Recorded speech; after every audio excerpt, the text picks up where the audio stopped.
9월 17일 정치부회 시작합니다. 추석 연휴가 다가오는데 코로나 확산세가 좀처럼 잡히지 않고 있습니다. 오늘 신규 확진자는 다시 100명대 중반으로 늘었고요. 역시 수도권이 대부분을 차지하고 있습니다. 특히 언제 어디서 감염됐는지 모르는 환자 비율이 26%를 넘어서 연일 최고치를 기록하고 있습니다. 전파고리를 끊는 게 갈수록 힘들어지고 있다는 뜻이죠. 서울시는 오늘 일반 시민들을 상대로 실시한 선제 검사에서 처음 감염 사례가 확인됐다고도 밝혔습니다. 매번 강조하지만요. 마스크 쓰고 거리 두기 지키는 기본 가장 중요합니다. 코로나 소식은 잠시 후에 신반장 발제 때 짚어보겠습니다. 미리 보는 정치부 회의입니다. 일부 보수단체가 개천절 집회를 강행하겠다고 나선 가운데 전세버스 기사들로 이뤄진 민주노총 산하 노조가 운행 거부를 선언했습니다. 코로나 확산을 막자는 국민적 요구에 동참하겠다는 겁니다. 이런 가운데 보석이 취소돼 구치소에 다시 수감된 사랑제일교회 목사 전광훈 씨는 오늘 유튜브를 통해 옥중 서신을 공개했습니다. 오늘은 국회 대정부 질문 마지막 날이죠. 추미애 법무장관이 출석한 가운데 국민의힘 측의 공세가 이어지고 있습니다. 추 장관은 나도 남편도 국방부에 민원을 넣은 바 없다고 답했습니다. 민주당은 사실관계가 드러났는데도 일부 야당이 정치 공세만 벌이고 있다고 비판하고 있습니다. 여야의 4차 추경 심사 속도를 내고 있습니다. 오늘 국회 보건복지위에서는 국민의힘이 주장하고 있는 전국민 독감 백신 방안이 논의됐는데요. 박능우 장관은 전국민 접종은 과유불급이라고 주장했습니다. 오늘도 다룰 뉴스 많습니다. 내려가서 본격적으로 정치부회의의 문을 열겠습니다.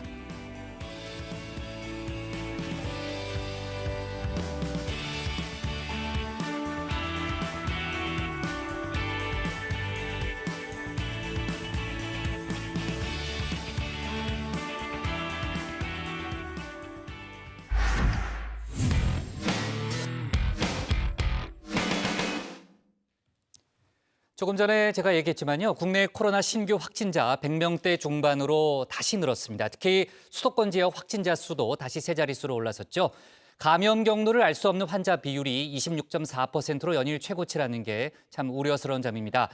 특히 서울 지역에서 공개 모집을 통해 실시한 선제조사, 그러니까 무증상 서울 시민을 대상으로 한 조사에서 처음 확진 사례도 나왔습니다. 관련 소식을 신혜원 반장이 정리해봤습니다. Alright, so this is Viva la Vida.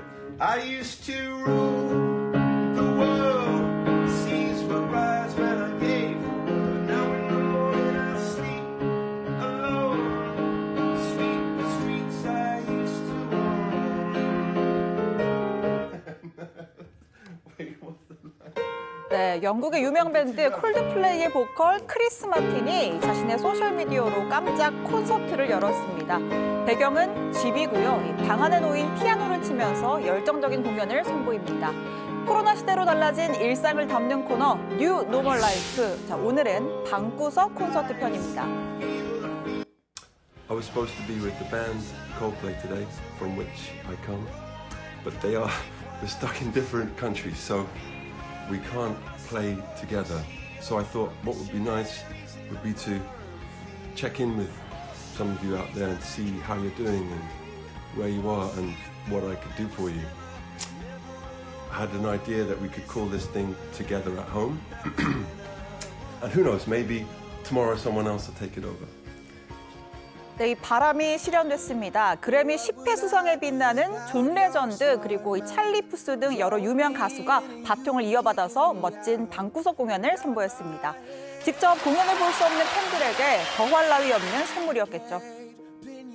You know, music can heal, music can bring us together, and so that's why we're here. So we're encouraging everybody to stay home, practice social distancing, physical distancing. Don't go anywhere if you can avoid doing so. 자, 그리고 우리의 방탄소년단도 지난 6월 방구석 방탄 콘서트 일명 방방콘을 열었습니다.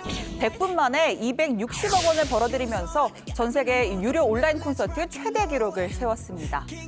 기왕 이렇게 된 거 초대형 온라인 자선 콘서트를 열어보자라는 아이디어도 나왔는데요. 이 주최자는 레이디 가가입니다.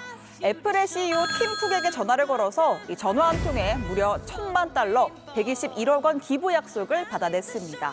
판이 계속 커지면서 일주일 만에 총 68개의 글로벌 기업들에게 $3,500, $500만, 그러니까 이 430억 원 정도의 후원금을 확보했고요.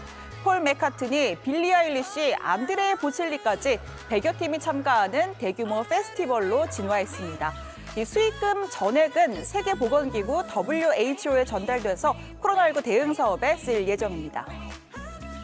We want to highlight the gravity of this historical, unprecedented cultural movement. And three, we want to celebrate and encourage the power of the human spirit. 네, 이런 가운데 전 세계 코로나19 누적 확진자 수가 3천만 명을 넘어섰습니다. 국제 통계 사이트 월드오미터 기준으로 확진자는 3,202만여 명, 그리고 사망자는 94만 5천여 명입니다. 2019년 12월 31일 WHO의 중국 우한발 정체불명의 폐렴이 처음 보고된 지 262일 만인데요. 확산세는 누그러들지 않고 오히려 거세졌고 전 세계 일일 확진자 수만 30만 명에 근접합니다. 자, 이런 상황 탓에 올해 유엔 총회는 사상 처음으로 화상회의로 열립니다. 뉴욕 유엔 본부 회의장에는 아주 극소수의 제한된 인원만 모이고요. 대다수의 정상들은 온라인으로 참여해서 연설도 하고 토의도 할 예정입니다. 문재인 대통령이 9번째 기조 연설자로 나섭니다. 이번 기조연설을 통해 코로나19 위기 상황 극복과 기후 변화 대응을 위한 국제사회의 연대와 협력을 강조하고 한반도와 동북아 평화를 위한 우리 정부의 노력에 대한 국제사회의 지지와 관심을 당부할 계획입니다. 유엔 75주년 기념 고위급 회의에서는 코로나19를 비롯한 인류 공동의 과제 대응을 위해 유엔 중심의 다자 협력을 증진해 나가겠다는 5개국의 기여 의지를 표명할 예정입니다. 네, 국내 코로나 상황도 보겠습니다. 줄어드나 싶었는데 주춤주춤 늘더니 다시 100명대 중반입니다. 신규 확진자는 153명이고요. 그중에서 국내 지역 감염이 145명, 그중에서 수도권이 121명입니다. 공교롭게도 수도권 거리두기 2.5단계가 해제된 후부터 수도권의 확진자가 다시 늘고 있습니다. 전국적으로는 기아자동차 광명 소하리 공장과 관련해서 최소 11명의 확진자가 새로 나왔고요. 전북 익산의 결혼상담소, 경기 고양의 정신요양시설 등등 산발적 지역 집단 감염이 이어지고 있습니다. 언제 어디서 감염됐는지 불명한 환자들의 비율도 26.4% 최고치를 기록했습니다. 아직도 2,800여 명의 확진자가 코로나 치료를 받고 있습니다. 이 중 수도권 확진자가 2,000여 명입니다. 이동이 많은 추석이 2주 앞으로 다가온 만큼 더더욱 안심할 수 없는 시기입니다. 조금 더 우리의 노력이 필요합니다. 나는 접촉자로 분류된 적도 없고 증상도 없는데 코로나에 걸릴 수 있을까요? 답은 O입니다. 자, 서울시가 감염 경로 불명, 이른바 조용한 전파에 대응하기 위해서 지난 6월부터 일반인을 대상으로 선제 검사를 진행했습니다. 모두 검사를 받겠다 공개 모집에 스스로 신청한 사람들입니다.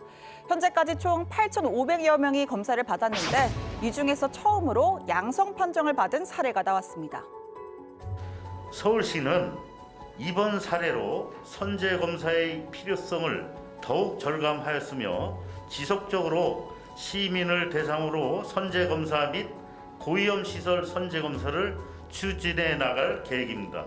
서울시 홈페이지를 통해 신청을 하실 수 있으며 해당 주에 마감이 되면 다음 주 월요일에 신청할 수 있도록 하여 원하는 시민 모두가 검사를 받을 수 있도록 하겠습니다. 또 시내 의료기관 종사자를 대상으로 한 선제검사를 확대하기로 했습니다. 신촌 세브란스 병원 등 의료기관을 중심으로 감염자가 다수 발생한 점을 고려했는데요. 이번 달 22일부터 추석 전인 28일까지 확진자가 발생한 8개 자치구의 의료기관을 대상으로 총 2만 5천여 명을 검사할 예정입니다. 자, 오늘 청와대 발자 이렇게 정리합니다. 다시 늘어나는 신규 확진자, 무증상 시민 선제검사에서 확진입니다. 국내 신규 확진자가 100명대 중반으로 지금 늘었죠. 아까도 얘기했지만 수도권 신규 확진자가 다시 세 자릿수로 올라갔죠. 네, 오늘 코로나19 신규 확진자는요, 153명이 늘어서 엿새 만에 100명대 중반으로 올라갔습니다. 자, 이 중에 이 수도권 발생 확진 환자는 지난 12일부터 어제까지 두 자릿수를 유지하다가 오늘 다시 121명으로 세 자릿수를 기록했습니다. 수도권 내에서는 충남에서 9명, 경북 6명, 경남 3명, 부산, 대구 각각 2명, 광주와 대전이 각각 1명 등이고요. 이 새로 발생한 집단 감염 사례를 보면 기아자동차의 이 경기도 광명 소아리 공장과 관련해서 최소 11명의 확진 환자가 새로 발생했습니다. 지금 해당 공장 직원이 한 6천 명 정도 된다는 거 아닙니까? 특히 동료의 장례식장 조문을 다녀온 직원들 사이에서 첫 확진이 발생했다. 이런 게 지금 이제 알려지고 있고요. 그래서 규모가 더 커질 수 있다라는 우려가 나오고 있는데 이제 조사 과정 좀 지켜봐야 될 것 같고요. 조 반장, 근데 지금 수도권에 지금 감염자 수가 느는 게, 확진자 수가 느는 게 혹시 거리 두기를 완화한 것과 좀 관련성이 있는 건 아니에요? 네, 방역 당국은 거리 두기 완화와 연관짓기에는 아직 이르다는 입장인데요. 일시적 증가 가능성에 좀 더 무게를 두고 있습니다. 윤태호 방역 총괄 반장은 집단 감염이 산발적으로 발생할 때 집단 내 인원수에 따라서 확진자 수가 일시적으로 증가하는 경향이 있다면서 완화 조치를 한 지는 3, 4일밖에 지나지 않았다. 지난 일요일에 완화한 것이 즉각적으로 반영되기는 상당히 어렵다고 설명을 했습니다. 앞으로 며칠 더 추이를 지켜볼 필요가 있다는 건데요. 또 신규 확진자가 한 달 넘게 100명대에서 내려오지 않는 것에 대해서도 지난 대구 경북 때도 최대 정점에서 50명 이하로 내려오는데 약 40일 정도 걸렸다면서 수도권도 2주 정도 더 지켜봐야 한다. 이렇게 설명을 했습니다. 네. 자, 지금 이제 확진자가 확 줄지 않는 것은 감염 경로가 불분명한 환자 비율이 높아서 그렇다라는 그런 설명도 있죠. 어제도 저희가 얘기했지만 연일 최고치를 경신하고 있습니다. 어제 25%가 최대다 그렇게 얘기했는데 오늘은 26.4%라고 했나요? 아까요? 네, 뭐 상당히 높은 그런 수치가 나왔고 정부가 그 추석 연휴 기간에 특별 방역 지침을 곧 발표할 예정인데 아마 다음 주 초가 될 가능성이 높다 이런 얘기 좀 나오고 있고요. 자, 그나저나 지난 광복절 사례를 겪고서도요, 신 반장. 개천절에 집회를 열겠다는 집회 신고가 100건이 넘는다면서요? 네, 서울시에 따르면 오늘 기준으로 해서 추석, 개천절, 한글날 연휴 기간인 이달 30일부터 다음 달 11일까지 신고된 집회 건수가 128건이고 신고 인원으로 치면 약 41만여 명이라고 합니다. 지난달 광복절 집회에 참가한 보수단체를 중심으로 구성된 8.15 집회 참가자 국민비상대책위원회가 어제 종로경찰서 앞에서 기자회견을 열고 2m 간격 유지하고 마스크 쓰고 집회하겠다, 방역수칙 지키겠다라며 집회 금지는 국민의 기본권을 짓밟는 것이다라고 주장을 했습니다. 개천절 집회를 마치 하면은 방역에 어떤 장애가 오는 걸로 방역을 방해하는 걸로 호도하고 국민을 선동하고 있습니다. 이것은 모두 거짓입니다. 문재인 정권이 코로나 이 방역을 핑계로 정책의 실패를 덮고 국민의 비판을 피하기 위한 얄팍한 수단이라는 것을 다시 한번 확인하게 될 겁니다. 네, 방역 당국은요, 불법 집회를 강행할 경우 강제 해산 절차를 진행하고 불법 행위자는 현장 검거와 체증을 통해서 예외 없이 엄중히 수사할 것이라는 강경 대응 방침을 재천명했습니다. 특히 집회를 주최한 사람은 2년 이하의 징역형, 그러니까 징역형까지 처해질 수 있다는 입장입니다. 경찰 측에서도 적극적인 협력을 약속한 만큼 필요한 모든 조치를 다할 계획입니다. 특히 집회를 강행하고자 하는 단체가 집회금지 처분 집행정지 신청을 할 경우 서울시와 경찰이 법정에 함께 출석해 진술을 하는 등 공동 대응해 불법 집행 강행을 막을 것입니다.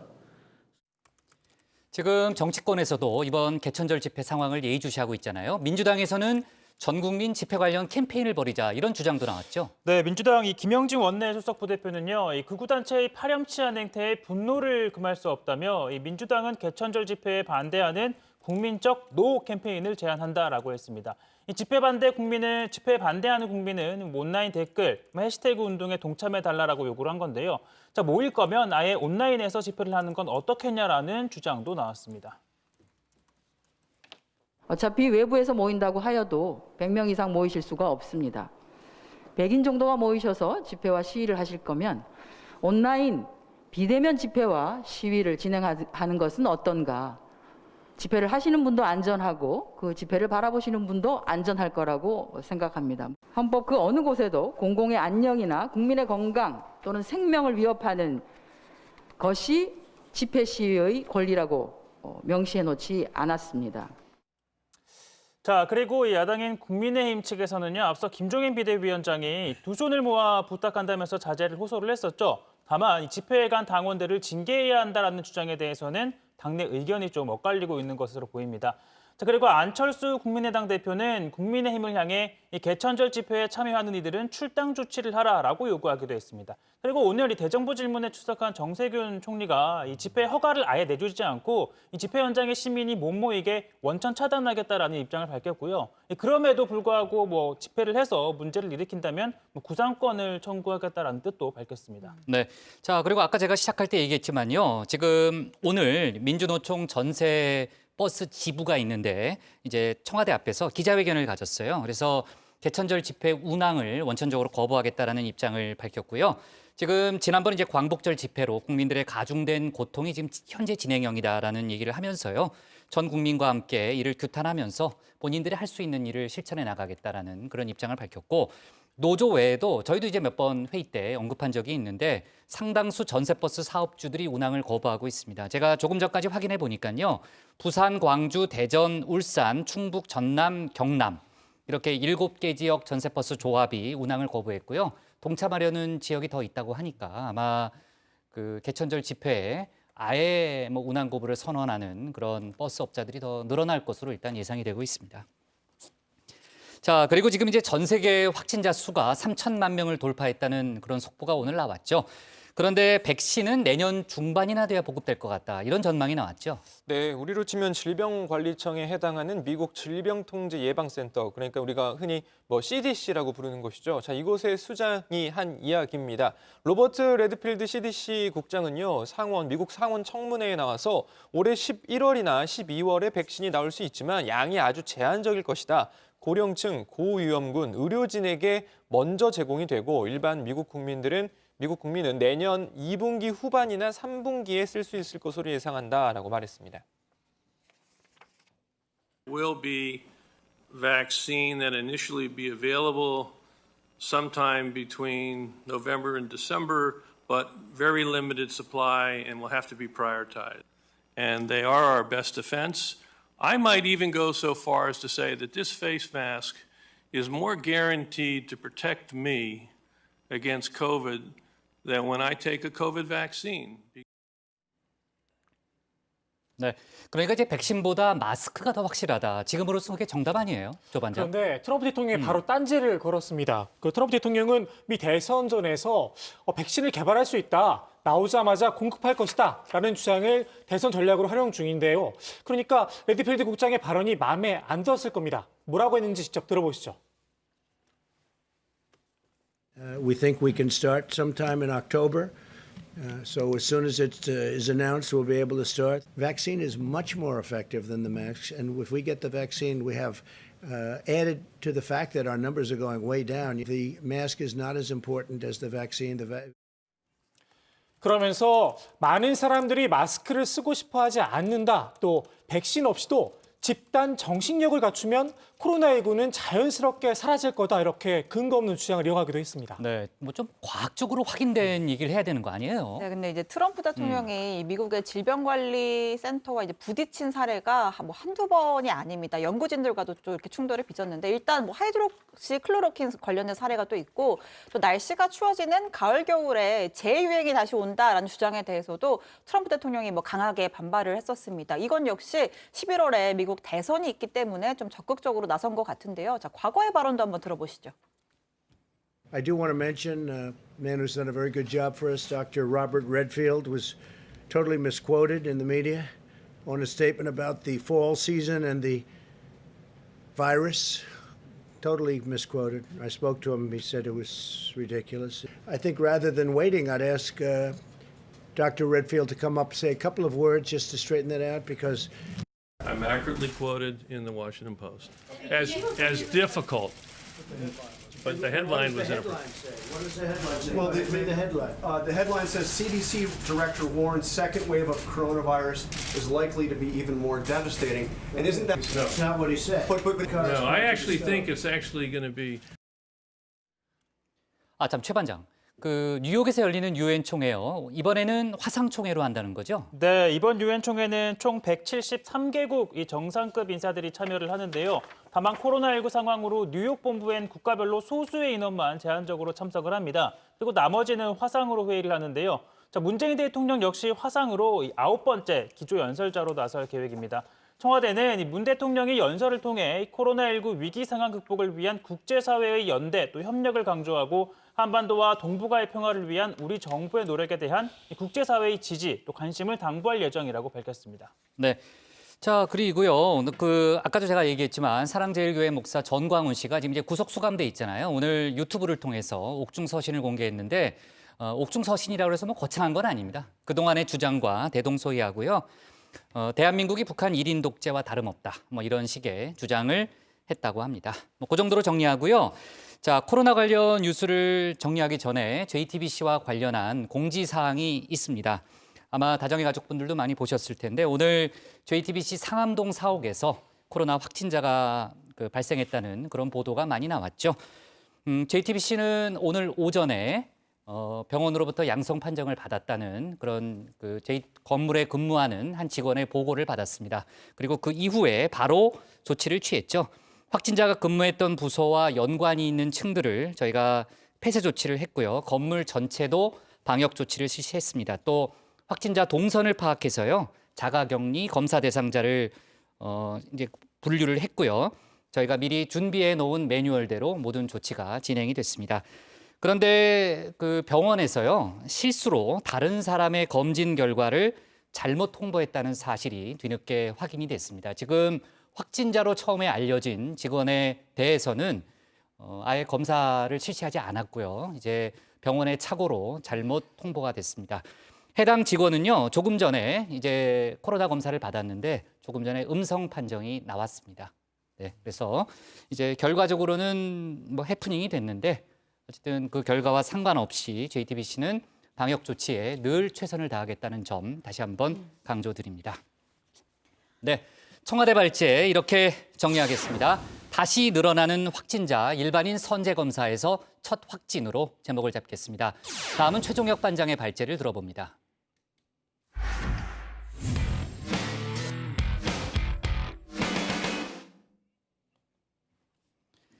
앞서 사흘간 진행됐던 국회 대정부 질문 오늘 마무리됩니다. 추미애 법무장관 첫날에 이어서 오늘 출석했는데요. 아들의 군복무 특혜 의혹과 관련한 잇따른 질의에 대해서 자신은 물론이고 남편도 민원을 넣은 바 없다는 것을 확인했다고 강조했습니다. 여당은 소모적인 질의는 그만하고 정책 질의에 집중하자고 요구했는데요. 관련 내용을 최종혁 반장이 정리해봤습니다. 네, 그렇습니다. 이 교육, 사회, 문화 분야 오늘 대정부 질문에서도 여야는 추미애 장관 아들의 군복무 특혜 의혹을 놓고 공방을 이어갔습니다. 자, 첫 번째 질문자로 나선 김상훈 국민의힘 의원이 가장 먼저 불러낸 국무위원 바로 또 추미애 장관이었습니다. 자, 앞서 추 장관은 국방부에 민원 전화를 한 게 본인은 아니고 남편에게 물어볼 형편이 못 된다고 했었는데요. 자, 이후 남편에게 확인을 했다고 합니다. 우리 장관님과 부부께서 직접 민원을 넣으신 적이 있습니까? 저는 민원을 넣은 바가 없고요. 제 남편에게도 민원을 넣은 적이 없다는 것을 확인했습니다. 예. 자, 다만 보좌관이 전화를 했을 거라는 데에 대해서는요. 의원님들께서는 수사에 개입했다라고 또 주장을 하실 것이고 해서 일체 연락을 하지 않은 채 알겠습니다. 그냥 수사기관의 신속한 수사 결과를 기다릴 뿐입니다. 라면서 기존의 입장과 마찬가지의 입장을 밝혔습니다. 자, 그리고 두 번째 주자로 나선 남인숙 민주당 의원은요. 이제 그만하자, 지겹지도 않냐며 이렇게 말합니다. 오늘만큼은 추미애 장관 관련한 논의를 이제는 그만두고 정책 질의, 민생 질의에 집중하고자 대정부 질문을 시작하고자 합니다. 네, 그만두자라고 했지만 야당의 공세를 지켜보고만은 있을 수는 없었나 봅니다. 우리 추미애 장관님한테 질문하지는 않고요. 우리 총리님한테 잠깐 몇 가지만 좀 확인을 하겠습니다. 라면서 이 정세균 총리에 대해서 향해서 야당의 의혹 제기를 반박을 했는데요. 자, 남 의원, 국방부 민원실에 청탁 전화를 하는 건 상식적으로 가능하지 않다라고 이렇게 강조합니다. 국방부 민원실 그 ALS 안내 시스템의 통화 내용이 다 녹음된다고 그러더라고요. 그럼 상식적으로 이렇게 녹음이 다 되고 있는데 국방부 민원실에 전화를 해서 뭐 부당 청탁을 할 수 있을까요? 청탁은 보통 민원실에 하지는 않고 다른 방법으로 하는 게 일반적이라고 봐야 되겠죠. 그래서 저는 이것이 이제 결국은 국민들이 그동안 논의를 통해서 이게 단순 문의구나 뭐 이런 정도는 정리가 되고 있는 것이 아닌가라고 보고 있는데. 자, 이렇게 민주당은 연일 추미애 장관 아들의 특혜 의혹, 특히나 야권의 의혹 제기를 반박해 왔었죠. 다만 그 과정에서 반발을 사는 일이 좀 반복이 되고 있습니다. 정청래 의원은 식당에서 김치찌개를 빨리 달라고 하면 청탁이냐라고 했었고, 윤건영 의원, 가족이 민원실에 전화한 게 청탁이라면 동사무소에 전화하는 것도 청탁이라는 비유로 옹호를 했습니다. 그리고 우상호 의원은 카투사 자체가 이 편한 보직이라 이번 논란 자체가 아무 의미 없다라고 했다가 하루 만에 사과하는 일도 있었죠. 자, 그러다가 원내대변인의 논평이 불을 지폈습니다. 추 장관 아들이 수술을 받으면서 국방의 의무를 다했다라고 치켜세우면서 이 나라를 위해 몸을 바치는 것이 군인의 본분이라는 안중근 의사의 말을 몸소 실천한 것이다라고 한 겁니다. 자, 이 논평을 낸 박성준 원내대변인은 국방위 소속인데요. 때마침 서 국방장관 후보자 인사청문회에 참석 중이었는데 그 맞은편에 앉아있던 야당 의원 가운데 한 명이 입을 열었습니다. 안중근 의사의 이름이 너무나 서운하게 어렵게 언급되는 것이 너무 마음이 아파서 정말 끝까지 하지 않으려고, 절대로 하지 않으려고 했던 질의를 이 자리에서 참담한 마음으로 하겠습니다. 네, 마찬가지로 독립운동가인 윤봉길 의사의 손녀 윤주경 의원인데요. 자, 특혜 의혹으로 수사가 진행 중인 지금 이 상황 자체가 안중근 정신에 부합하지 않는다라고 지적을 한 겁니다. 자, 무엇보다 대한민국 남성에게 군대라는 건 가고 안 가고 선택의 문제가 아님에도 이 여당 의원들이 마치 추미애 장관 아들이 군대에 가지 않아도 되는데 간 것처럼 옹호하고 있는 현실이 이해할 수 없다라고 비판했습니다. 추미애 장관의 아들은 면제 대상인가요? 아니면 입영 대상인가요? 저 자세히 살펴보진 않았는데 그 면제 대상은 아닌 걸로 알고 있습니다. 특히나 국회의원들이 나서서 추 장관 그리고 추 장관 아들을 옹호하고 있는 현실이 곧 특혜다라면서 이렇게 또 목소리를 높입니다. 좌판을 깔고 있는 콩나물 파는 아주머니 아들이 이런 경우라면은 이 많은 국회의원들이 나서서 이렇게 벌떼처럼 일어서가지고 그를 보호해 주려고 이렇게 노력했을까? 바로 이것이 특혜의 행정입니다. 독립운동 하셨던 분들이 이런 모습을 보려고 이 나라를 위해서 헌신하셨을까? 안중근 의사가 이런 나라를 보려고 의국 헌신 군인복무를 하셨을까? 저희 이 절규를 기억하시고 우리 군이 정말 군율이 바로 선 군으로 만들어 주십시오. 자, 관련한 논란은 자리에 들어가서 또 전해드리고요. 얘기가 나온 김에 국방장관 청문회를 정리해보겠습니다. 자, 국방위는 서울 후보자에 대해서 연합 및 합동작전에 대한 풍부한 경험과 식견, 그리고 전시작전 통제권 전환 등 핵심 국방정책에 요구되는 자질과 능력을 갖췄다라고 평가를 하고 인사청문 보고서 채택했습니다. 다만 이 야당 의원들은요, 추미애 장관 아들의 특혜 의혹을 지휘관의 판단의 영역이다라고 한 이 후보자의 답변을 계속해서 문제 삼았습니다. 정말 진정한 군인인가 의심하고 있습니다. 군인이 어떻게 그런 답변을 할 수 있습니까? 그러고도 본인이 군이라고 생각하세요? 저는 좀 이따 이 답변하세요. 네. 그리고 또 한 가지는 후보자가 굉장히 위선적인 게 후보자가 17년 4월 3일 날 지시를 내렸어요. 굉장히 비겁한 장군이다. 이 말을 듣고도 창피하지 않으세요? 부끄럽지 않으세요? 자, 이렇게 장관 후보자를 향해서 쏘아붙이자 이 여당 소속인 민홍철 위원장, 자, 지금 60만 장병이 지켜보고 있다, 군인 같지 않다거나 위선적이다, 비겁하다라는 등의 표현은 지나치다며 품위를 지켜달라고 지적을 한 겁니다. 자, 야당은 회의를 편파적으로 진행한다며 문제 제기를 했고요. 그 과정에서 또 이렇게 고성이 오가기도 했습니다. 본의원 듣기로는 지극히 지당한 얘기를 말씀하셨어요. 근데 아무리 그렇다지만 전 국민이 지금 보고 있는 상황인데 장관 후보자라도 온갖 소리를 다 하고 있습니다. 어떻게 그렇게 할 수 있어요? 본인이 일군 단장을 있을 때 했던 말이 있는데 이 자리에서 그 말과 전혀 다른 말을 했는데 위선이라는 말보다 더 적합한 말이 어디 있습니까? 위선이 막말입니까? 표준어입니다. 자, 그리고 이날 청문회에서는요, 민주당 홍영표 군을 의원이 사유화하고 군에서 정치에 개입하고 그랬던 세력들이 쿠데타까지 일으켰습니다. 그 세력들이 국회에 와서 공작을 합니다. 자, 이렇게 말을 한 걸 두고 한기호 국민의힘 의원. 쿠데타 세력이라면 여기 저하고 신원식 장군하고 두 사람이 군복을 입었던 사람이기 때문에 해당됩니다. 자, 라면서 유감을 곧바로 나타냈었죠. 자, 청문회가 끝날 때까지 이 발언이 좀 신경이 쓰였던 걸까요? 밤 8시가 훌쩍 넘어서 마지막 질문자로 손을 든 한기호 의원, 이런 질문을 던집니다. 후보자님, 저 한교와 신원식에 대해서 알고 계십니까? 예. 어떤 사람들입니까?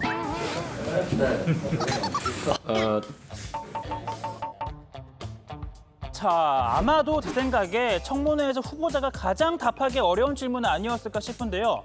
자, 6사 41개인 서 후보자에게 한 의원과 신 의원 모두 최대 10개 수나 차이가 나는 까마득한 선배죠. 상명하복인 군 집단에서 선배를 평가하라니 다소 좀 고약한 질문 아닌가 싶은데요. 다만 또 한편으로는 사실상 답정너 아니었나 싶기도 한데 후보자의 답변 들어보죠. 열정적으로 군생활을 하시고 모범적으로 군생활을 하신 것으로 저희는 잘 알고 있습니다. 네, 모범 답안을 내놨습니다. 자, 오늘 발제 이렇게 정리하겠습니다. 논란 계속되는 안중근 논평 대정부 질문 마지막 날도 추미애 아들 공방입니다. 정말 모범 답안이네요. 열정적, 모범적. 근데 최 반장이 답정너라고 아까 얘기했잖아요. 그렇죠? 답이 정해져 있다, 아마 그런 뜻인데. 고 반장이 지금 입사한 지 한 10년쯤 됐나요? 네, 그렇습니다. 아까 이제 한기호 의원의 질문이 저는 어떤 사람입니까? 그런 거잖아요. 저는 어떤 사람이에요? 고 반장이 보기에. 갑자기 너무 답정너. 원래 갑자기 묻는 거죠. 이거야말로 답정너 아닙니까? 좀 뭐예요? 저한테. 그 뭐예요? 어떻게 생각해요? 평소 소신. 위축되지 말고 평소 소신을 말해봐요. 예, 뭐 시간 없어. 저는 빨리 얘기해봐요. 저는 뭐 언제나 항상 존경하고요. 뭐 좀 후배들 잘 챙기시고 정말 화도 한 번 안 내시고 저희가 지각을 해도 혼내지 않으시고. 조금만 더 해도 될 것 같아요. 시간 조절해볼게요. 시간이 안 된다고 지금 계속 안에서 그래요? 말씀하시는 것 같은데요. 알았어요. 네, 좋습니다. 조 반장 왜 이렇게 웃고 있어요? 부 반장은 다른 생각을 너무 가지고 진정성이 있는 것 같은데? 묻어나가지고 말투 하나하나에 진정성이 너무 묻어나서. 고 반장은 거짓말 못하는 게 흠이에요. 네, 좋습니다. 안중근 의사의 정신을 실천했다. 이런 어제 민주당의 논평을 놓고서요. 이제 정치권 공방이 많이 이어졌잖아요. 민주당 쪽에서는 추 장관 감싸기가 도를 지나쳤다. 이런 지적을 하고 있는 거죠. 예. 네, 고 반장 왜? 고 반장 예, 그렇습니다. 고 반장한테 물어본 거예요. 야, 제가 좀 정신이 혼미해가지고 일단 야권에서는요. 일단 이 김종인 이 국민의힘 비대위원장 이렇게 이야기했습니다. 일반 국민이 이 상식적으로 판단하는 것이 불가능할 정도의 발언이 쏟아진다라고 하면서 정상 국가로 발전할 수 있을지 매우 회의적인 생각이 든다라고 말했습니다. 안철수 이 국민의당 대표도 금도를 넘어선 희대의 망언이다. 뭐 이렇게 강하게 비판을 했습니다. 민족의 영웅 안중근 의사를 어디에다 감히 비교합니까? 정신줄을 놓지 않고서야 어떻게 그럴 수가 있습니까? 안중근 의사 정신까지 도둑질해 서씨가 조국을 위해 충성한 의인인 양 찬양했습니다. 참으로 부끄럽습니다. 네, 이 해당 논평을 낸 박성준 민주당 의원의 원내 대변인직 사퇴를 촉구하는 목소리도 있었는데요. 자, 김병민 국민의힘 비대위원은 박성준 의원의 망언이 민주당 공식 입장이 아니라면 문제를 야기한 책임을 물어 원내 대변인직을 신속하게 박탈하기 바란다 이렇게 요구를 하기도 했습니다. 네, 박성준 의원은 왠지 좀 낯이 익어요. 네. 많이 보던 사람 같아요. 자, 민주당 내에서도요, 이번 논평 좀 지나치다, 그러니까 한편으로 좀 오버했다, 이런 반응도 있다면서요. 네, 강창일 민주당 전 의원은 추 장관 아들 의혹을 두둔하면서 안중근 의사를 언급한 데 대해서 조금 오버했다. 그럼 군대를 다녀온 대한민국 국민 전부가 다 안중근 의사겠느냐 이렇게 비판을 했습니다. 국방의 의무를 다한 것 자체는 문제 삼을 수 없지만 비유가 다소 지나쳤다고 지적을 한 겁니다. 홍익표 의원도 바람직한 건 아니라 사과하고 수정을 했다 이렇게 밝혔는데요. 다만 그런데 그런 식으로 하면 김종인 위원장도 개천절 집회를 3.1운동에 비교했다고 지적을 하면서 과도한 건 서로 자제하는 게 좋겠다 이렇게 덧붙였습니다. 자, 대정부 질문 얘기를 해볼게요. 오늘 첫날에 이어서 오늘 이제 국회 대정부 질문 마지막 날이고요. 첫날 추미애 법무장관이 출석했고 오늘도 이제 추미애 장관이 나와 있습니다. 야권에서는 민주당의 안중근 의사 논평, 저희가 조금 전에 얘기했던 그 내용과 관련해서 추 장관의 생각을 묻기도 했다면서요. 네, 김상훈 국민의힘 의원이 안중근 의사의 정신을 실천했다라는 민주당의 논평에 추 장관은 어떻게 생각하냐, 동의하느냐라고 물었습니다. 답변 들어보시죠. 제 아들을 안중근이라고 비유를 한 것이 아니라 나라에 헌신하는 것은 군인의 본분이다라는 취지로 아픈데도 불구하고 끝까지 군무에 충실했다 함을, 그 말씀에 따랐다 함을 강조해 주지 않았나 싶은데, 제 아이를 너무 과장하거나 또는 명예훼손적인 황제 복무 또는 탈영 이런 극단적인 용어 그런 걸로 깎아내리거나 하지 마시고 있는 그대로 봐주시길 바랍니다. 또 최형두 국민의힘 의원은 공정과 정의를 언급했습니다. 최 의원은 누구는 아빠 찬스로 화려한 스펙을 쌓아 좋은 대학교에 가고 누구는 엄마 찬스로 특별한 휴가와 보직 청탁을 했다라고 주장하면서 조국 전 장관과 이 추미애 장관을 엮어서 비판을 했는데요. 또 추 장관을 향해서는 수사 결과를 신속하게 기다린다면서 왜 8개월째 수사를 지지부진하게 지연시키고 있는 검사들을 질타하지 않느냐라고 했습니다. 이에 추 장관은 고발인이 야당이고 제가 언급을 한다면 수사의 가이드라인, 수사 개입이라는 지적을 받을 수밖에 없다면서 자신이 설명할 수 있는 위치에 있지 않다라고 했습니다. 야당 의원들이 계속해서 추 장관과 관련된 질의를 하니까 정세균 국무총리가 국민의힘이 시민단체가 아니지 않느냐. 오늘은 대정부 질문의 마지막 날이다. 국정을 좀 논의했으면 좋겠다라고 이야기하기도 했습니다.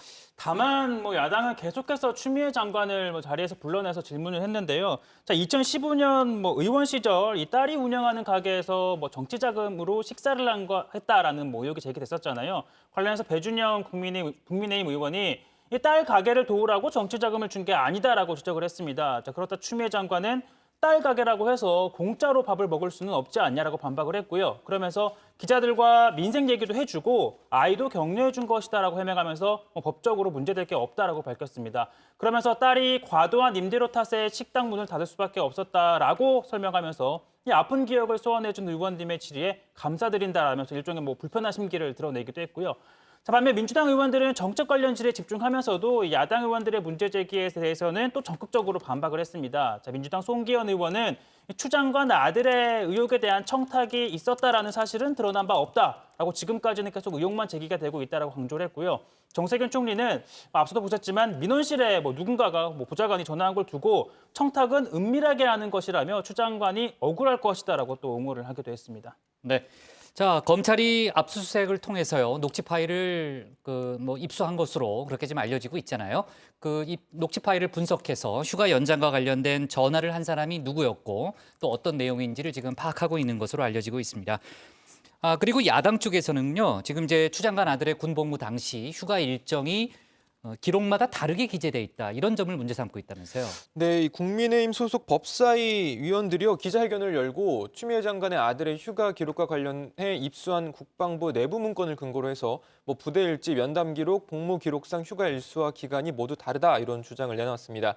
이 추 장관 아들은 2017년 6월 5일부터 14일까지 1차 병가, 15일부터 23일까지 2차 병가를 사용했고 24일부터 27일 이 개인 휴가를 쓴 뒤에 이 27일에 이 복귀를 했는데요. 자, 이 국민의힘이 공개한 기록에는 휴가 날짜와 일수가 기록별로 혼재돼 있었다는 겁니다. 이 인사명령 기록에 연가를 4일간 간 것으로 돼 있지만 부대 일지엔 5일, 면담 기록엔 4일, 복무 기록엔 2일로 돼 있어서 이게 제각각이다 이런 주장인 건데요.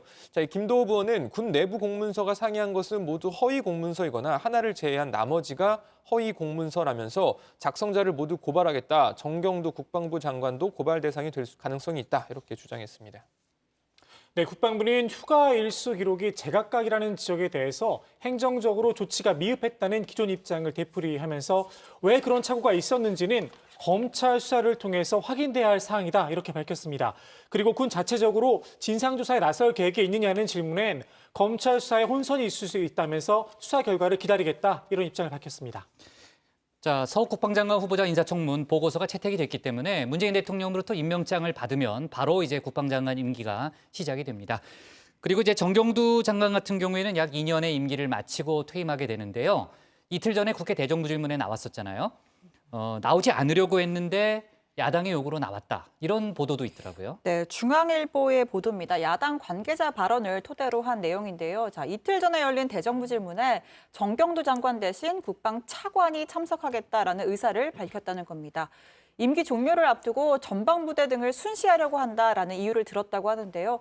다만 야권에서는 이 추미애 장관 아들과 관련한 의혹으로 국방부가 좀 난처한 상황과 무관치 않을 것이다라는 추측이 나왔고 결국에 야당의 반대로 정 장관이 출석을 했습니다. 그리고 야당 의원들로부터 잇따라 질문 세례를 받았죠. 다만 국방부는 43년간의 공직 생활을 마무리하며 마지막까지 최선을 다하고 책임지려는 자세로 참석을 했던 것이라면서 이런 부분이 잘못 비춰진 데 대해서는 유감스럽다라고 했습니다. 네, 지금도 이제 대정부 질문이 진행 중이죠. 사실 4일 내내 거의 추미애 법무장관 아들의 군투기 의혹이 거론됐기 때문에 더 나올 얘기가 뭐 더 있는지 모르겠습니다만 혹시 속보가 들어오면요. 저희가 다시 한번 얘기를 해보도록 하겠습니다. 그러다 보니까 네. 정의당이 조금 전에 기자회견을 열었는데 어디요? 정의당이 거대 네. 양당, 그러니까 민주당과 국민의힘 다 비판하면서 대정부 질문이 추미애 청문회로 변질이 됐다라면서 좀 비판을 하는 논평도 내놨습니다. 네. 누구의 책임을 묻기는 그렇지만 일단 또 국민의힘이 공세를 하니까 이제 민주당이 또 방어를 하는 또 그런 측면에서 계속해서 관련 얘기가 이제 좀 많이 나오는 그런 상황이 돼버렸죠. 자, 오늘 기사는 이렇게 정리하겠습니다. 추미애 나도 남편도 국방부에 민원 넣은 바 없다로 제목을 잡겠습니다. 다음은 조익신 반장의 발제를 들어봅니다.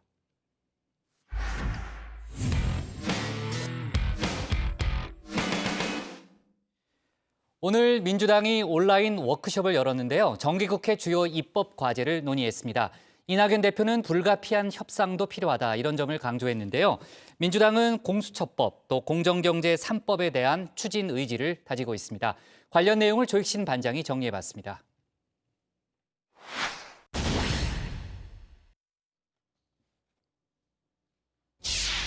더불어민주당이 워크숍을 열고 정기국회 입법 전략을 논의했습니다. 앞서 원칙 있는 협치를 강조했었죠.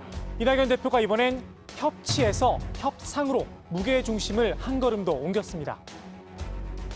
저는 원칙 있는 협치를 말씀드린 바가 있습니다만 원칙은 지켜가면서도 협상 가능한 것은 협상하는 그런 방식으로 이번 국회에 임했으면 좋겠습니다. 원칙도 중요하지만 코로나19로 생계의 벼랑에 몰린 분들을 도와드리는 게 시급하다는 겁니다.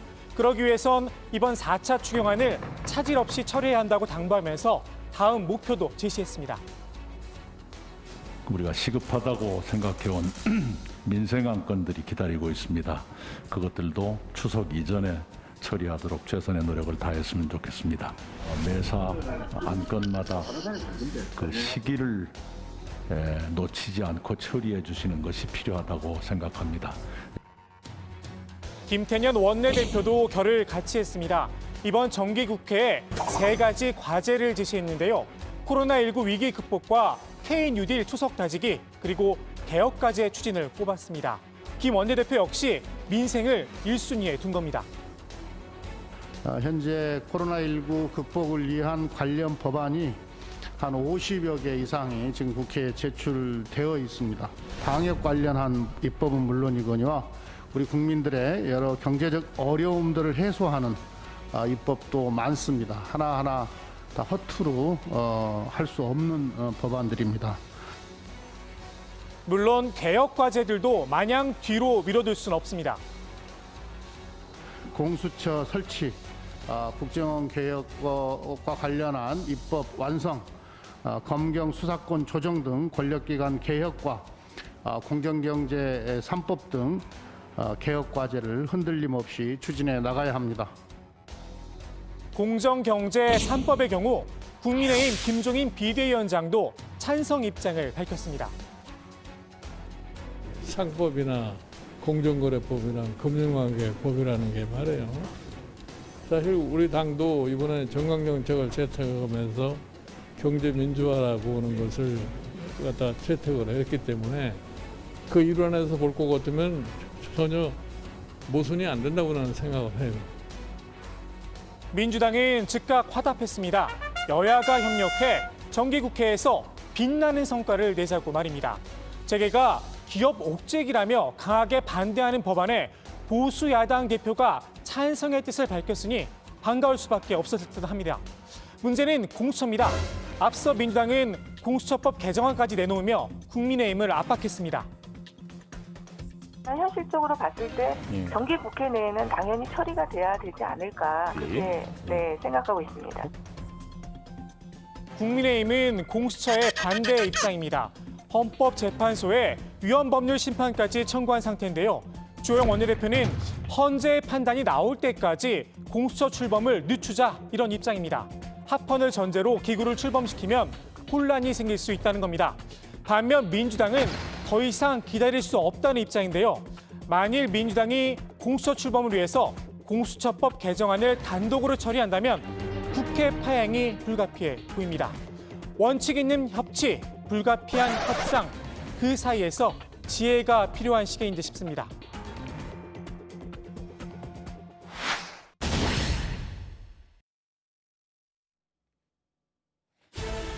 취임 후 첫 기자회견을 연 스가 요시히데 신임 총리, 한 나라의 수장 자리에 올랐으니 내치뿐만 아니라 대외 정책 기조도 밝혀야겠죠. 주변국 외교와 관련한 첫 일성, 바로 북한 문제였습니다. すべての拉致被害者の一日も早い帰国を実現すべく、引き続き全力で取り組んでまいります。 발언 순서는 북한에 밀렸지만 역시 일본의 가장 중요한 나라는 미국입니다. 機能する日米同盟を基軸とした政策を展開していく考えです。国益を守り抜く、そのために自由で開かれたインド太平洋を戦略的に推進するとともに 자, 다음은 어딜까요? 중국과 러시아를 향해 잘 지내자 메시지를 던졌습니다. 国益を守り抜く、そのために自由で開かれたインド太平洋を戦略的に推進するとともに、中国、ロシアを含む近隣諸国との安定的な関係を築いていきたい、このように思います。 이번엔 우리나라 차례인가 싶었는데 더 이상 아무런 언급이 없었습니다. 중국과 러시아를 이야기한 뒤에 기타 등등처럼 붙인 이웃 여러 나라들이란 표현이 다시 눈에 들어옵니다. 여기에 우리나라가 포함된 게 아닌가 싶기도 합니다. 어제 문재인 대통령은 스가 총리의 취임을 축하하는 서신을 띄웠습니다. 지리적, 문화적으로 가장 가까운 친구인 일본 정부와 언제든지 마주 앉아 대화하고 소통할 준비가 돼 있다고 말입니다. 일본 정부가 답신을 내놓긴 했습니다. 스가 총리 대신 모태기 외상이 말입니다. 한국은 중요한 이웃 나라라면서도 국제법을 위반하고 있는 건 한국이라고 주장을 했습니다. 이래서 일본을 가깝고도 먼 나라라고 부르나 봅니다. 외치에선 한국만 쏙 뺀 스가 내치에선 큰 그림을 그렸습니다. いずれにしろ1年以内に衆議院はこれ解散総選挙があるわけでありますから、そうした時間の制約も視野に入れながらここは考えていきたいと思います。 1년은 아베 신조 전 총리가 남겨준 스가 총리의 잔여 임기입니다. 그 안에 선거를 다시 치러서 스스로의 힘으로 자기의 임기를 늘려보겠다는 겁니다. 하긴 71살에 어렵게 오른 총리직 그냥 내려오고 싶지는 않을 듯 싶습니다. 야심을 드러낸 스가 총리, 역설적이게도 스가의 앞길을 막을 정적으로 바로 이분이 꼽힙니다. 아베 전 총리입니다. 내년에 다시 또 세 번째 총리 임기로 들어올지 모른다는 얘기를 하잖아요. 네네. 그 가능성 어떻게 보세요? 사실은 푸틴을 많이 연구를 한 것으로 생각됩니다. 맡기고 다시 나왔잖아요. 그런 거 충분히 가능성이 있습니다. 그러나 그럴 때는 스가가 사실상 권력을 잡지 못했을 때, 그러니까 1년간에 스가가 어떻게 움직이느냐에 사실상 달려 있습니다. 메드베데프 전 대통령에게 잠시 권력을 넘겼다가 다시 돌아왔던 푸틴 러시아 대통령처럼 권토 중례를 꿈꾸지 않겠느냐는 겁니다. 사실 우리나라 입장에선 아베나 스가나 초록이 동색입니다. 스가 내각의 70%가 일본 우익의 본류, 일본 회의 멤버라고 합니다. 우리나라가 이웃사촌복은 없는 듯 싶습니다. 오늘 국회 발제 이렇게 정리합니다. 이낙연, 불가피한 협상도 필요. 추석 전 추경, 민생 안건 처리. 자, 오늘 민주당 워크숍 얘기를 해봤고요. 역시 이제 코로나 상황을 감안해서 온라인으로 진행이 됐죠. 국민의힘 쪽에서 오후에 나온 여러 가지 속보들을 좀 짚어볼게요. 총선 공천에 반발해서요. 그러니까 국민의힘의 전신이죠. 미래통합당을 탈당했던 무소속 의원들 중에 권성동 의원에 대해서 오늘 복당이 허가가 됐다고요. 네, 그렇습니다. 국민의힘 비상대책위원회는 비공개 회의에서 권 의원의 복당 신청안을 가결했습니다. 권성동 의원은 지난 4.15 총선 공천에서 컷오프가 되자 탈당을 했었는데요. 자, 이후 무소속으로 출마를 해서 당선이 됐죠. 자, 강원도 강릉에서 이 4선에 성공한 이 권 의원은 당선 직후 복당을 신청했었는데 5개월여 만에 복당 신청이 받아들여진 겁니다. 권성동 의원이 따로 복당 소감을 밝혔다면서요? 네, 권성동 의원은 먼저 복당을 허용해준 당 지도부에 감사를 표했습니다. 미력이나마 야당을 재건하는 데 열과성을 다하겠다라고 하면서 문재인 정부의 폭정에 앞장서 싸우겠다라는 소감을 밝혔습니다. 권 의원은 무소속으로 당선된 나머지 3분에 대해서도 지도부에서 빠른 시간 내에 포용해주길 기대한다라고 덧붙였습니다. 네, 지금 이제 고반장이 나머지 3분이라는 얘기를 이제 권성동 의원의 발언을 소개를 했는데, 그러면 이제 미래통합당을 탈당해서 무소속으로 당선된 4명 중에 지금 이제 고반장이 얘기했던 나머지 3명은 어떻게 되는 거예요? 네, 흔히 권 의원과 함께 무소속 4인방으로 불렸었잖아요. 네. 홍준표, 김태호, 윤상현 의원입니다. 아직 복당을 하지 못한 상태인데요. 홍준표, 김태호 의원은 이미 복당 의지를 공개적으로 밝히기도 했는데, 이 김태호 의원 같은 경우에는 복당 신청서를 직접 또 오늘 제출을 했다고 합니다. 다만 홍준표 의원에 대해서는 당내에서 반대 의견이 좀 크다고 하는데요. 일부 초선 의원은 홍 의원이 복당하면 반대로 탈당도 불사하겠다라며 강한 반대 입장을 내비치고 있는 걸로 그 전해집니다. 정도예요? 네, 어떤 이유에서인지는 모르겠지만 일단 반발이 좀 있는 것 같고요. 네. 반면 윤상현 의원은 복당에 현재까지 별다른 의지는 보이지 않고 있습니다. 네, 어젠가 저희가 그저께인가 짚었는데 윤상현 의원 같은 경우는 오늘 경찰이 소환 통보를 했다고 하더라고요. 지금 이제 한바와 관련한 이제 수사가 진행 중이죠. 그 초선 의원들이 홍준표 의원의 복당을 반대하고 있는 기류가 있다. 물론 전체인지 일부인지 모르겠습니다만 하여튼 그런 기류가 있다는 얘기를 했는데, 신 반장, 중진 의원들 생각은 좀 다르다면서요? 네, 오선의 정진석 의원은 이렇게 이야기를 했습니다. 정치는 뺄셈이 아닌 덧셈이 되어야 한다. 궁극적으로 모두 복당시켜서 함께하는 모습을 보여야 한다라고 이야기를 했습니다. 또 3선의 장제원 의원도 남아있는 무소속 의원들의 복당 또한 이른 시일 안에 정상적으로 진행해 주길 기대한다라고 적었습니다. 통합과 확장을 통해 세력을 집결해도 모자랄 판에 선별 복당 조치로 불필요한 잡음을 빚을 이유도 여유도 없다라는 게 다선들의 시각입니다. 홍준표 의원의 경우에는 초선 의원들의 반대도 반대지만요. 일단 조 반장, 김종인 비대위원장과의 관계가 조금 껄끄러운 거 아니에요? 네, 그렇습니다. 홍준표 의원은 그 김종인 비대위원장을 향해서 수위 높은 비판을 해왔는데요. 과거 김 위원장이 청와대 경제수석 시절 연루됐던 동아은행 사건을 거론하면서 본인이 김 위원장을 구속시켰다. 김 위원장은 뇌물 브로커였다. 날을 세우기도 했습니다. 복당을 하려면 김 위원장과 껄끄러운 관계를 먼저 정리해야 하는데, 홍준표 의원이 먼저 본인의 자존심을 좀 꺾고 손을 내밀기 쉽지 않을 거다. 이런 이야기가 좀 많습니다. 자, 내년 4월 재보궐선거가 이제 7개월 앞으로 다가왔죠. 지금 국민의힘 쪽에서는 부산시장에 출사표를 던지는 사람들이 많이 늘어나고 있다면서요? 네, 지난 총선에서 당시 미래통합당의 공동선대위원장을 지냈었죠. 박형준 동아대의 교수가 이 부산시장 출마를 고심하고 있다라고 밝혔습니다. 출마 가능성을 열어놓고 있다며 침체된 남부권, 이 부산 지역을 회생시킬 수 있는 안목과 역량을 갖춘 사람이 필요하다고 본다라고 했는데요. 지난 지방선거에서 오고돈 전 시장에게 패했던 이 서병수 국민의힘 의원도 출마의 뜻을 내비쳤습니다. 서 의원은 이 시장을 4년을 하다가 당시 가졌던 꿈을 제대로 완결하지 못했기 때문에 꿈은 여전히 갖고 있다라고 한 건데요. 자, 그리고 장제원 국민의힘 의원 역시 부산시장 후보군으로 분류가 됩니다. 자, 내일 장 의원은 싱크탱크의 부산혁신포럼을 출범시키는데요. 다만 이와 관련해 장 의원은 이 부산시장 출마와 연계 보도를 하고 있는데 전혀 그렇지 않다라면서 선을 그었습니다.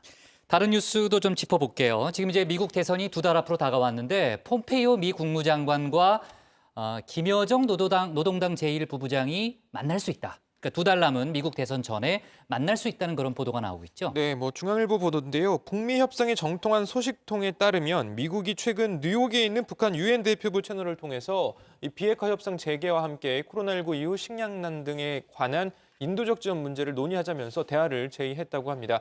북한이 아직 알맹이 있는 답을 주진 않았지만 접촉은 계속하고 있다라고 하는데요. 자, 앞서 폼페이오 미국 국무장관은 북한과의 비핵화 협상 진전을 위해 많은 노력이 진행되고 있다라고 밝히기도 했습니다. 네, 지금 이제 워싱턴 정가에서 그런 얘기가 좀 나오는 것 같아요. 네. 자, 근데 왜 김여정 부부장을 협상 파트너로 꼽은 거죠? 일단 지금 김여정 부부장이 7월 말부터 주요 공식 석상에서 모습을 계속해서 드러내질 않고 있습니다. 네. 50일 가까이 자취를 감추면서 뭐 대미 협상을 좀 물밑에서 준비하고 있는 거 아니냐라는 관측이 나오고 있는 거고요. 여기에 김 부부장의 지난 7월 대미 담화도 영향을 끼쳤습니다. 당시에 김여정 부부장이 미국 독립절 기념행사를 수록한 DVD를 개인적으로 꼭 얻으려 한다라면서 대미 접촉 의사를 밝히기도 했습니다. 자, 그리고 고 장자연 사건의 증언자로 나섰었죠. 배우 윤지호 씨가 자신의 소셜미디어에 생일 파티 영상을 올렸는데 이게 지금 논란이 되고 있다고요?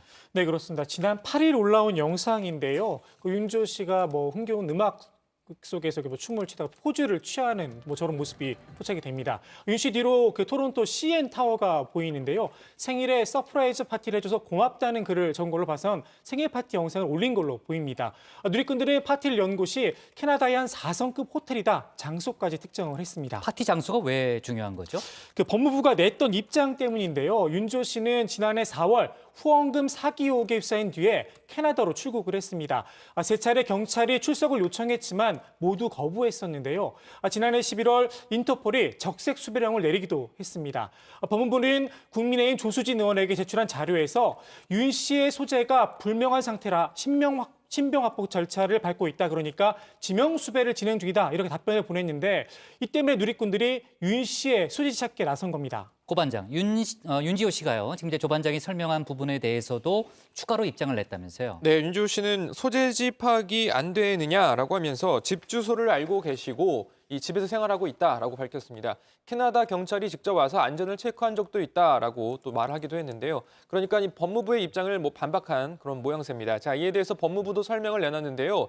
윤 씨처럼 이 국내에 소재가 없는 경우에 국내 법원에 체포영장을 받아서 지명 수배를 하는 게 정상적인 법 절차다라고 밝혔습니다. 그리고 해외는 한국의 수사권이 미치지 않기 때문에 주소를 알더라도 무작정 찾아가서 강제 수사를 할 수 없다는 거죠. 자, 법무부 관계자는 윤 씨가 출국한 이후에 캐나다 사법당국에 사법 공조를 요청했다면서 다만 구체적인 진행 상황은 외교 관계상 밝히기 어렵다고 말했습니다. 자, 그리고요. 입시 비리와 사모펀드 의혹 등으로 기소된 정경심 동양대 교수, 조국 전 장관의 부인이죠. 오늘 재판 도중 건강에 이상을 호소하면서 쓰러졌다고요. 네, 오늘 이 법정에 출석을 했는데요. 이 정 교수 측 변호인에 따르면 정 교수가 아침부터 몸이 아주 좋지 않다, 구역질이 나올 것 같다고 한다고 재판부에 호소를 했습니다. 재판부는 잠시 휴정한 다음 재판을 이어가려 했지만 정 교수의 상태가 나아지지 않자 퇴정을 하도록 조치를 했는데요.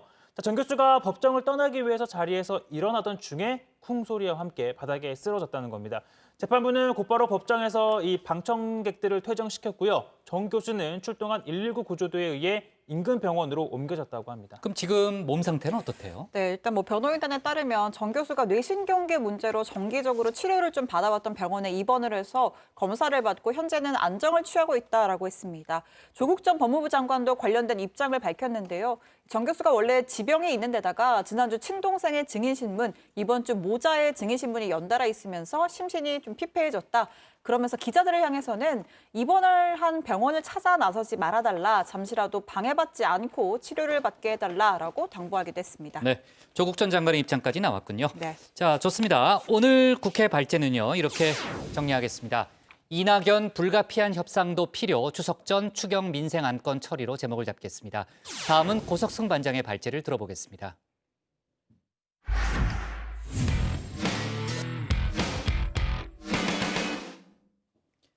국회가 4차 추경 예산안 처리 일정을 이어가고 있습니다. 각 소관 상임위가 예비 심사를 이미 마쳤거나 진행 중이고요.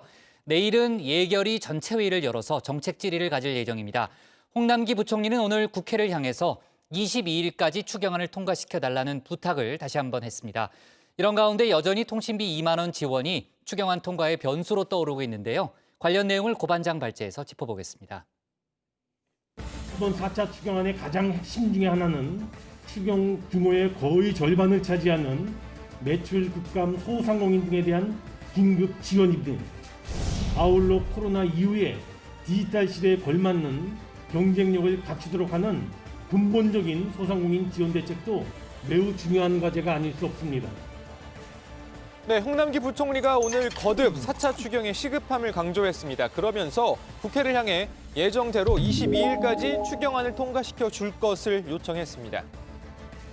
국회가 다음 주 화요일 추경을 확정하기로 협의되었다고 하는 바, 이는 추석 전에 추경자금 집행 개시를 위한 사실상 데드라인인 만큼 국회가 이때까지 4차 추경안을 확정해 주시기를 간곡히 요청드립니다. 네, 그렇다면 국회는 어떤 상황일까요? 일단 이번 추경 예산안 처리 일정대로 현재까지는 진행 중에 있습니다. 각 소관 상임위원회별로 예비 심사를 이어갔죠. 행정안전부 소관 2020년도 제4회 추가 경정 예산안은 소위원회에서 심사 보고한 내용과 같이 원안대로 의결하고자 하는데 이의 없으십니까? 네. 예, 이의가 없으시면 가결되었음을 선포하겠습니다.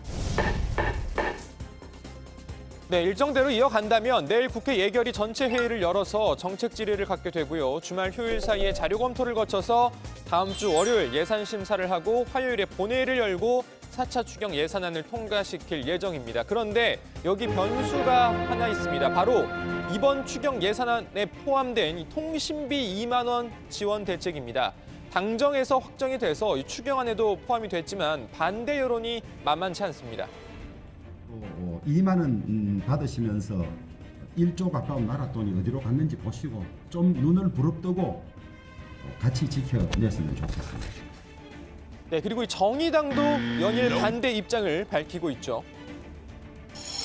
정부는 국민의 뜻을 받들어서 더 이상 쇳길을 찾지 말고 통신비 지급 방침을 철회해 주기를 바랍니다. 자, 문제는 여권 내에서도 이 통신비 2만 원 지원을 재검토하자는 의견이 잇따르고 있다는 겁니다. 이 통신비 지원 방안이 거론되기 시작했을 때 이재명 경기지사가 반대 입장을 밝힌 바 있었고요. 이 김경수 경남지사 같은 경우에는 통신비 지원 대신에 무료 와이파이망을 확대하자라는 의견을 낸 바 있죠. 자, 어제는 범여권인 열린민주당도 반대 입장을 밝혔습니다. 최강욱 대표 이야기 잠깐 들어보시죠. 취약계층에 두텁게 지원하자는 취지에 어긋날 뿐만 아니라 보편적 지원이라는 측면에서도 실질적인 효과가 의심스럽고 국민의 돈을 갖고 정부가 선심을 쓴다는 비판을 받을 수 있기 때문입니다. 자, 어제 경제 분야 대정부 질문에서도 당연히 관련 언급이 나왔습니다. 장혜영 의원이 정세균 총리에게 관련 질문을 이어갔습니다. 이번 4차 추경에 포함된 13세 이상의 전 국민 통신비 2만 원 지원에 대해서 어떻게 생각하십니까? 국민들의 통신비를 좀 일부라도 작지만 부담해드리면 좋지 않겠는가 하는 차원에서 예산이 편성된 것으로 이렇게 말씀드립니다. 그러면 총리께서는 장애인 활동 지원 긴급 지원을 하는 것보다 이 통신비 2만 원을 지원하는 것이 더 불효불급한 사항이라고 생각하시는 겁니까? 아니, 이제 그런 것은 아니고요.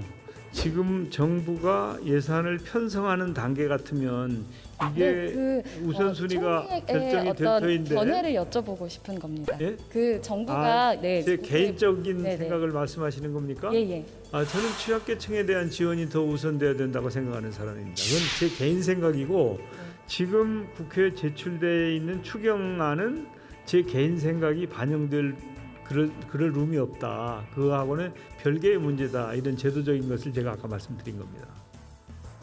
네, 그런데 이 통신비 지원 문제가요, 이 독감 백신 문제와도 현재 좀 맞물린 그런 모양새입니다. 국민의힘 측은 전 국민 통신비 지원보다 전 국민 독감 백신 무료 접종을 하자 이런 주장을 좀 이어가고 있는 상황인데요. 관련해서 통신비 지원과 백신 무료 접종을 놓고 협상을 하자, 아니다, 두 사안은 별개다, 이런 갑론을박이 지금 오가고 있습니다. 자, 오늘 국회 보건복지위에서도 관련 공방이 이어졌습니다. 우리가 62세에서 64세까지 즉 한 221만 명분을 추가 생산할 수 있다. 그래서 예산 224억을 3차 추경 때 증액한 거죠. 이런 상황에서 계속 전 국민을 대상으로 접종을 해야 된다. 그걸 준비하자라고 하는 주안은 현실성이 없다고 판단되죠. 자, 우리 당 원내대표님께서 민심 달래기용 전국민 통신비 지원 대신에 전국민 무료 접종해주자고 제안하신 바 있습니다.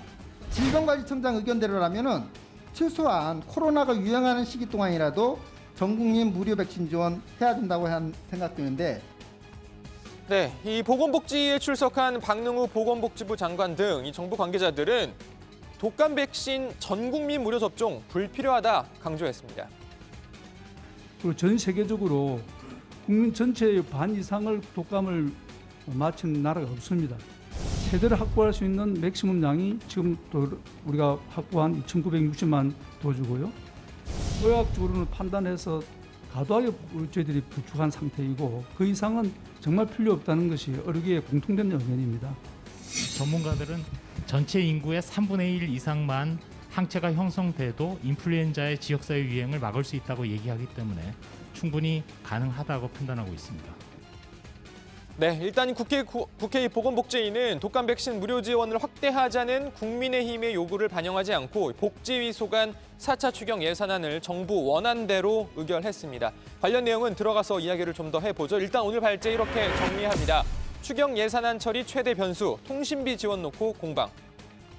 지금 통신비 지원 그리고 독감 백신 무료 접종 문제가 정쟁으로까지 번진 그런 상황인데요. 조금 전에 이제 고 반장이 소개했지만 오늘 열린 국회 보건복지위 예비심사에서는요. 백신 문제는 포함되지가 않았네요. 조 반장. 네, 그렇습니다. 국회 보건복지위 추경 예산안 예비 심사를 위한 전체 회의 최대 화두는 독감 백신 문제였습니다. 여야가 공방을 벌였는데요. 회의에 출석한 박능우 복지부 장관은 현재 전 국민의 60%가 맞을 수 있는 물량을 확보했다면서 이미 의학적으로 과도하게 비축한 사례고 그 이상은 정말 필요 없다는 것이 의료계 의견이다 이렇게 설명을 했습니다. 국민의힘 등이 주장하는 전 국민 무료 접종이 필요하지 않다는 의미였는데요. 결과적으로 오늘 전체회의에선 정부 원안대로 예산안이 의결이 됐습니다. 다만 백신 무료 지원 관련 그 의견을 부대 의견으로 달아서 국회 예결위에 넘기기로 했습니다. 내일 예결위가 열린다는 거죠? 예, 그죠? 그렇습니다. 좀 관련한 논란이 또 공방이 있을 거로 보이고요. 자, 그런데 이제 이미 독감 백신 생산을 마친 상황이다. 뭐 그런 업계 얘기가 좀 나오고요.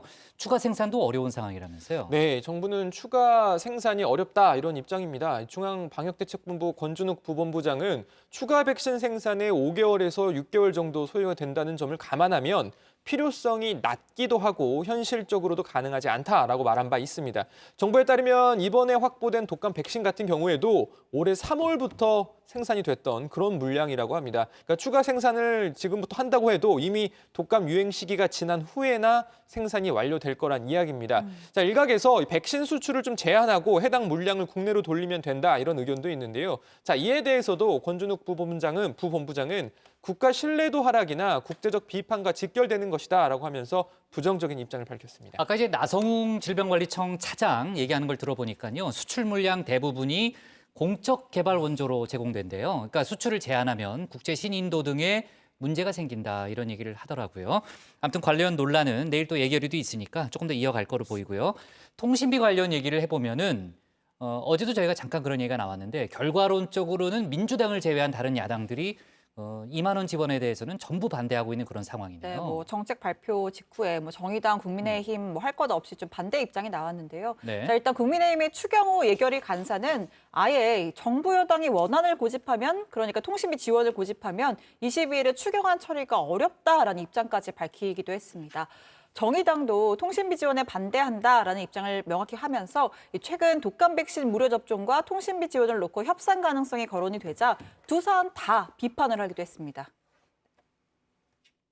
통신비 2만 원 지급을 강행하기 위해 독감 백신 유료 접종분을 무료로 전환하는 방안으로 국민의힘과 딜을 시도하고 있다는 말이 들립니다. 이렇게까지 무리수를 둬야 되겠습니까? 원래 정부 방침대로 취약계층 을 위한 고용지원금 확대를 비롯한 코로나 민생 대책 방안을 더 강화해 주기 바랍니다. 자, 그리고 국민의당도 역시 반대 입장을 거듭해서 밝히고 있습니다. 논평을 통해서 초등학교 반장 선거 나온 어린이 마냥 2만 원 통신비로 선심을 쓰는 발상이 유아스럽다라면서 강한 어조로 비판을 했습니다. 자, 그리고 범여권으로 꼽히는 열린민주당도 통신비 지원 정책을 비판하고 나섰습니다. 자, 최강욱 대표는 어제 기자회견을 열고 취약계층에게 두텁게 지원하자는 취지에 어긋날 뿐만 아니라 이 보편적 지원이라는 측면에서도 실질적인 효과가 의심스럽고 이 국민의 돈을 갖고 정부가 선심을 쓴다는 비판을 받을 수 있다라면서 반대 입장을 밝혔습니다. 주진영 최고위원도 이 예산도 결국 국민 세금으로 부담하는 건데 불필요한 예산이 있다면 삭감하는 것으로 끝내는 게 맞다라고 지적을 했고요. 그리고 여당 내에서도 이미 이재명 경기지사와 김경수 경남지사 등 자치단체장들 중심으로 통신비 지원을 재검토하자라는 의견이 나온 바 있습니다. 지금 대다수 야당이 반대 입장을 밝히고 있는데요. 추가로 민주당에서 내놓은 입장은 없어요? 일단 공식적으로 어떻게 하겠다라는 입장이 추가로 나온 건 없고요. 다만 이낙연 대표가 오늘 이 정기국회 대비 민주당 워크숍에서 추경 처리의 필요성을 강조를 했는데 이 원칙을 지켜가며 협상 가능한 것은 협상하는 방식으로 국회에 임했으면 한다라고 말했습니다. 그러니까 협상 가능한 게 무엇인지 구체적으로 말하진 않았습니다만 야당이 문제 삼고 있는 통신비 지원 등을 염두에 둔 것 아니겠느냐 이런 해석이 나옵니다. 네, 그리고 오늘 홍익표 민주연구원장도 한 방송 인터뷰에서 통신사로 가기 때문에 아무 효과가 없다는 말에는 동의하지 않는다면서도 효과가 없다고 볼 수는 없지만 좀 아쉬운 면은 있기 때문에 이 부분에 대해서는 국회에서 예산심의 과정에 충분히 논의할 수 있다고 생각한다. 이렇게 이야기를 했습니다. 자, 어제 OECD가요. 경제전망 중간 보고서를 발표했잖아요. 저희가 그 얘기를 다루지 못했는데 어떤 내용입니까? 일단 우리나라의 올해 성장률을 8월 예상치 마이너스 0.8%에서 마이너스 1%로 0.2%포인트 내렸습니다. 8월 중순 이후에 국내에서 코로나19가 다시 퍼지고 특히 수도권에서 사회적 거리두기 2.5단계가 시행된 점 등을 반영한 것으로 보입니다. 그런데 6월 전망치와 비교하면 마이너스 1.2%에서 반대로 0.2%포인트가 올라갔다고도 볼 수 있죠. 미국 등의 성장률 전망치도 6월 기준보다는 올랐습니다. OECD는 6월 올해 미국 성장률이 마이너스 7.3%로 떨어질 것이다라고 예상을 했는데 이번 중간 전망에서는 마이너스 3.8%로 3.5%포인트를 올렸습니다. OECD 가입국 전체로 보면 여전히 우리나라가 성장률 1위였고요. G20 국가로 보면 우리나라 성장률이 중국 다음으로 성장률이 좋을 것이다라고 OECD가 전망했습니다. 참, 고반장. 문재인 대통령이 오늘 경남 창원에 있는 스마트 그린 추진 현장을 방문했다면서요? 네, 그렇습니다. 문재인 대통령이 오늘 경남 창원 국가산업단지에서 스마트 그린 산단 사업 보고 대회를 주재하고요. 이 스마트 그린 산단은 추격형 경제에서 선도형 경제로 거듭나는 제조업 혁신 전략이자 우리 경제의 나침반이 될 것이다. 이렇게 강조했습니다. 자, 그러면서 우리나라에서는 이 창원에서 이 산업단지의 대혁신이 벌어지고 있다. 이렇게 강조하기도 했습니다. 자, 문 대통령이 이 한국판 뉴딜 관련 현장을 방문한 건 지난 6월 데이터 댐 관련 이 빅데이터 운영기업 방문 등을 포함해서 이번이 4번째입니다. 네. 자, 지금도 이제 국회 대정부 질문이 진행 중이고요. 관련해서 추가로 속보로 나온 내용 제가 쭉 정리를 좀 해봤는데 그 간단히 정리를 좀 더 해보면요. 추미애 장관이 아들의 군복무 시절 휴가 의혹을 제기하는 야당 의원들을 향해서요. 억지와 궤변에 대해서 나중에 어떤 책임을 질 것이냐 이렇게 쏘아붙였다 이런 보도가 나왔는데 지금 영상으로 못 봐서 어느 정도 톤인지는 제가 좀 알 수가 없고요. 하여튼 추미애 장관의 답변 내용만 좀 소개를 하면요. 저는 몇 달 동안 부풀려온 억지와 궤변 때문에 지금 무한 인내로 참고 있다 이런 얘기를 했고 최초 제보자라고 알려진 당직 병사는 아들과 다른 중대 소속인데 군인들은 같은 중대 소속이 아니면 이웃집 아저씨라고 속칭 부르는데 그 이웃집 아저씨의 오인과 추측을 기반으로 여전히 야당 쪽에서는 공익 제보자라고 주장하고 있다라고 이제 추 장관이 얘기를 했고요. 자, 그러면 이제 의혹을 부인하는 거냐 이렇게 이제 야당 의원이 물어봤더니 공익 제보를 받아들이는 기관이나 국회의원들도 검증 정도는 거쳐야 책임 있는 자세가 아니겠느냐 이런 얘기를 했고 그다음에 검찰이 수사를 하고 있으니까 조만간 결론이 나올 것이고 지금 뒤집어 쓰고 있는 억지와 궤변이 엄청나서 본인도 감당이 안 되는데 조금만 참아주면 어떻겠느냐. 그러니까 검찰 수사 결과를 지켜봐달라 그런 얘기를 했다는 속보가 나왔습니다. 자, 이게 정리를 해봤고요. 그리고 시간 없는데 당직병 이름을 공개했던 황희 의원 있잖아요. 네. 국민의힘이 윤리위에 제소했죠. 제소를 조금 전 했다고 합니다. 윤미향 의원도 같이 제소를 했다고 하더라고요. 했습니다. 네, 좋습니다. 자, 오늘 기사 제목은요. 이렇게 정리할게요. 추경 예산안 처리 최대 변수, 통신비 지원 놓고 공방으로 제목을 잡겠습니다.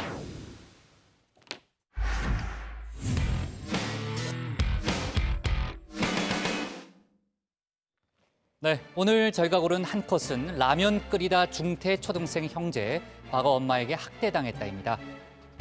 불이 나서 다 타버린 주방.